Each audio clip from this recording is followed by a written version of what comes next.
week, Saudi Arabia slashed its crude oil prices for the second month in a row.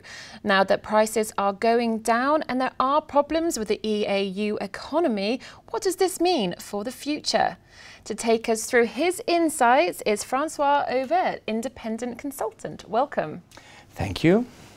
So now that crude oil price has bombed, what does this mean for the Saudi economy?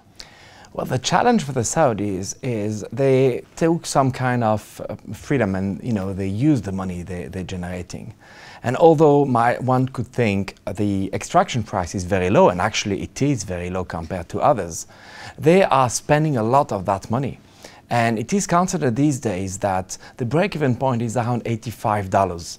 More or less. So it means that anything below $85 means that the Saudis are using their reserves, their money reserves, and anything above is relatively good for them.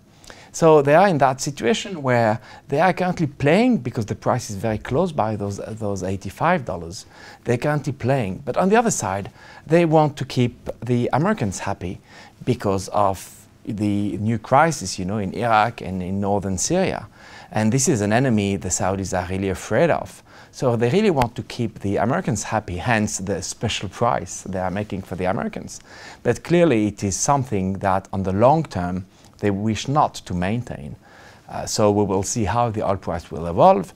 Probably it will be slightly going up again. But for now the Saudis are really playing with their limits, so they're using their reserves. Talk us through the EAU. Banks have been targeting greater income from fees this year to offset the squeeze on lending profitability due to high competition between local banks. Is this a sustainable way to claw back cash? It's quite funny to see how the Dubai notably is exploding again. I mean, in the country, it is considered by Citibank that we are about $2/3 of $1 trillion in terms of construction projects. It's absolutely huge. So they have to finance that. So yes, the banks are fighting, but too many banks are fighting because they just believe in the plan, which, by the way, is not far from the just pre-2007 situation. So we are getting back there. They're building massively. That famous world, of islands is going back again on the map. And all that requires a huge amount of cash. But in the same time, because the cash needs are huge, you have a kind of cash squeeze these days because some of the bills are getting delayed, and the construction people are facing, the companies notably, are facing some problems, typically a cash squeeze. So how that will go, we have no idea. Will Dubai and the Emirates in general be able to maintain that growth? It's an interesting question. What we know is it's again huge, and it could blow up. It can blow up or not.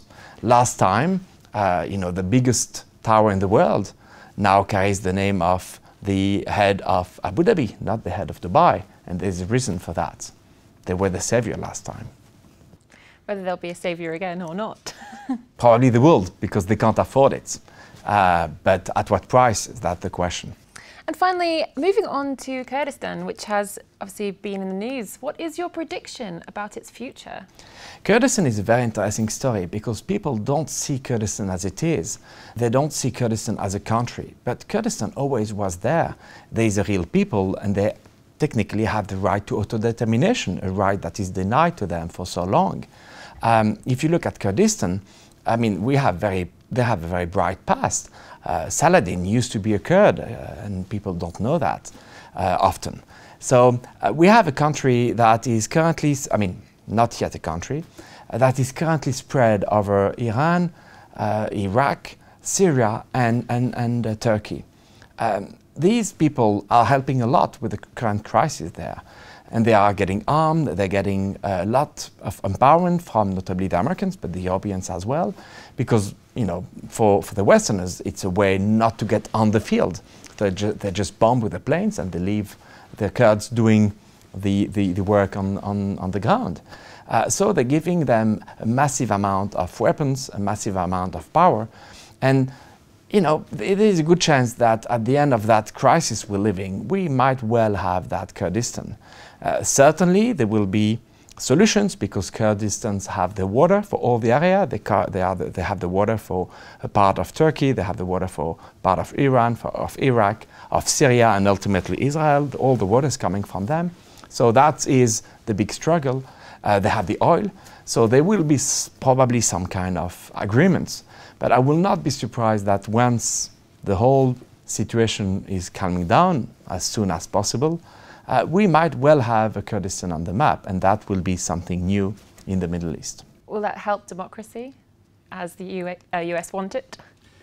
Well, we'll see. Thank you for your time. Thanks for having me. You're welcome. So that's it. Keep an eye to the east. That's what we'll be doing here at Dukascopy TV, making sure to bring you the latest news. Goodbye.